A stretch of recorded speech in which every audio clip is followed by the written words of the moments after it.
Hi, my name is Olivia Rice, and this is my EDL 858 Module 1 introduction video.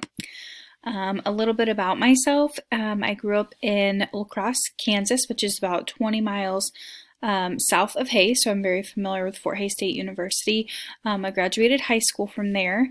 I went to K-State after high school, and now I am married. I've been married for 3 years now to my husband. He's a physical therapist. We live in Hutchinson, Kansas. We have a 7-year-old son and a 7-week-old daughter, which is why I'm looking so rough right now. Some of the things that I enjoy doing are cooking, swimming, and gardening in the summer. And the reason that I am seeking my master's in building administration is because I've been inspired by my parents. They are both administrators. Actually, my mom retired in May, so only my dad is an administrator right now. He's a superintendent, and he's actually the superintendent in La Crosse. And then my current administrators at the district I'm working at currently are amazing. They're great role models, and they've inspired me to also get this degree. And then my students and colleagues just kind of make me want to continue my education in the realm of education and seeking my administrative degree. Professionally, like I said, I went to K-State, got my human ecology degree, and then I got my teaching degree.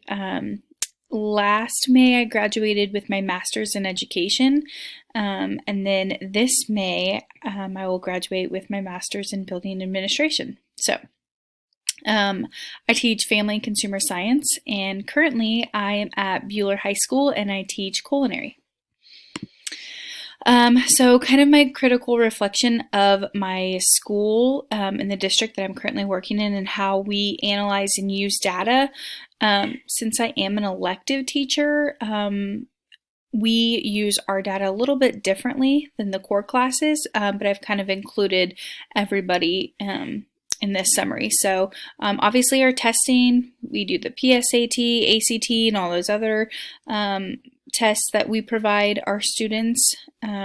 We do MTSS, which I'm very familiar with even before I came to this district. The very first job I had out of college was I was an MTSS coordinator for an elementary school. So it does look a little bit different at the elementary level than it does at the high school level, but we still use that data.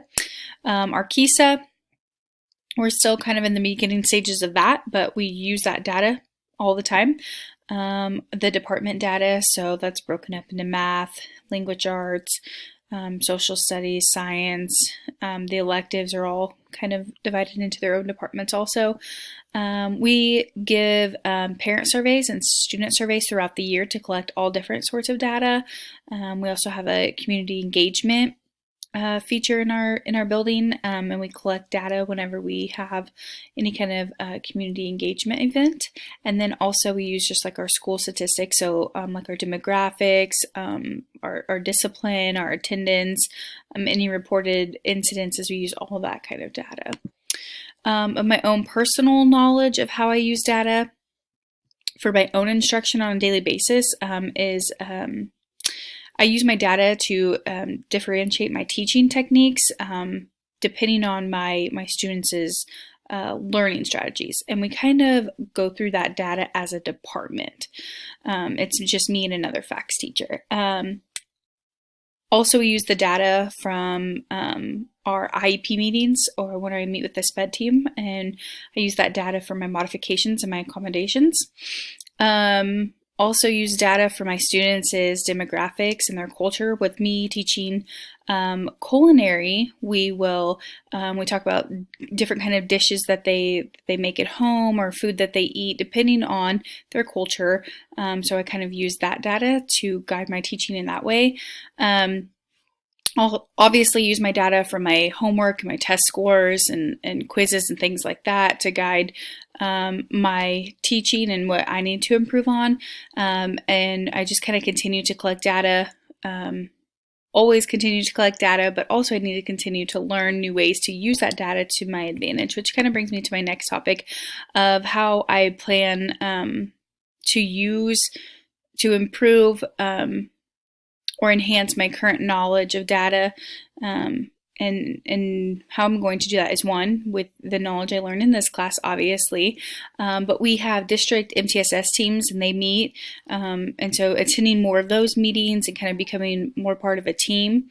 Use my work days, my professional development, to meet with my department and discuss data and kind of plan out goals based off of the data that we go over.